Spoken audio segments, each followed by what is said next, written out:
Good afternoon, friends.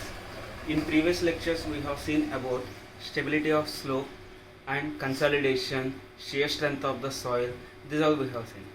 And our next module is lateral earth pressure. Here, what is this lateral earth pressure? And still now what we have done? In stability of slope, what we have done? We have find a value of friction.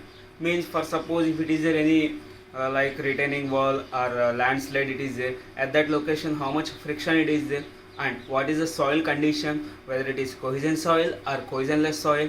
These all we have seen. And in this lateral earth pressure, what we are doing, for suppose here I am having one small structure, that is pen you can say here for suppose this is my retaining wall. Okay, wall this is, and here what will be there? Obviously here soil will be there. Here in this phase, both phase there will be soil. This part we can say as backfill. And to this soil, for suppose how pressure will occur? Pressure may occur at here, or pressure may occur at here, or pressure may occur at here.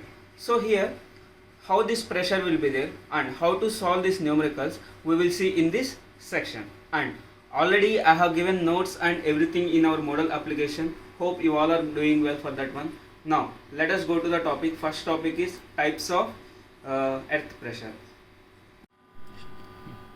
Now what is our topic name? Earth pressure theories.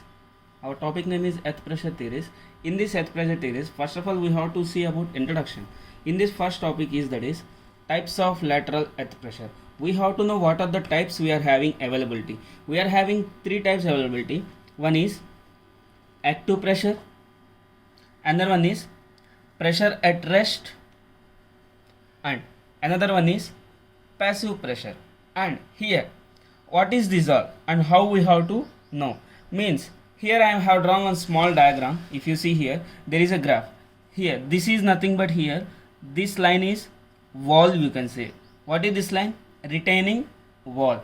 For suppose if pressure at rest, means our first topic is at rest pressure. Okay, here pressure at rest means, for suppose if it is there any pressure to this wall,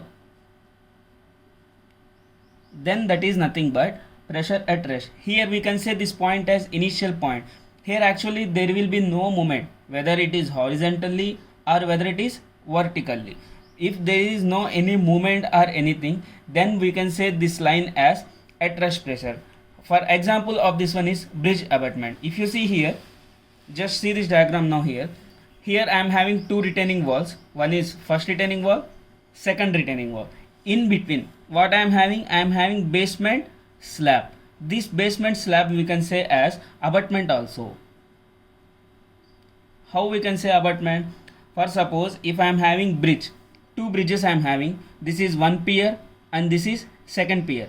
In between what we will make, like you can say bitumen road, whatever it is there, but our structural name of this one is abutment. What is this one? Abutment.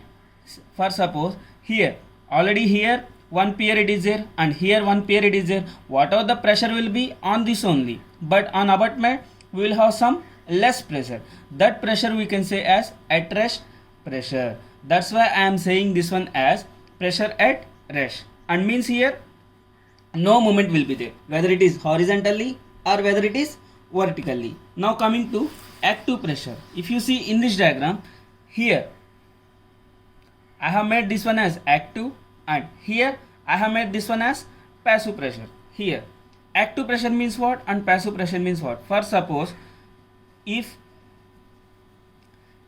here some movement has occurred and movement is going in this direction, means in negative direction.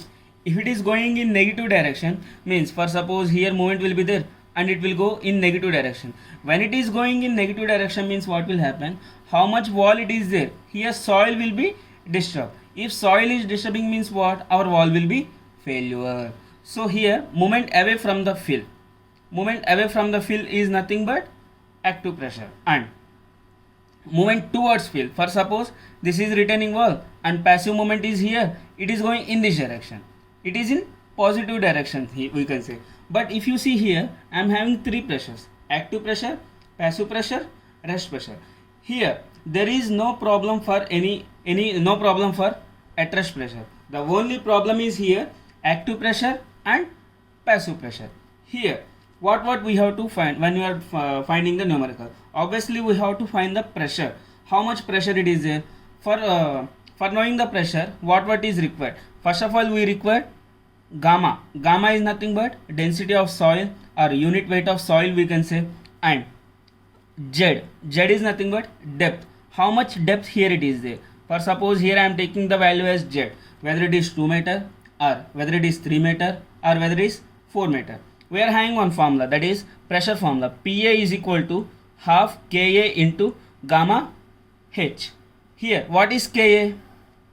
Ka is nothing but coefficient of active pressure, as we have seen in our previous topic, that is shear strength and stability of soil also. Same, Ka is constant here. Ka is nothing but coefficient of active pressure. For suppose instead of Ka I am keeping here as Kp.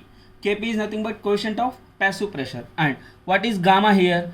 Gamma is nothing but unit weight of soil. It will be vary. For suppose if he 18, 16, 17, like 16 to 20 it will be vary. H is nothing but height. Height and Z and H both are same. Okay, now this is about the introduction. Next we will go for derivation. Thank you.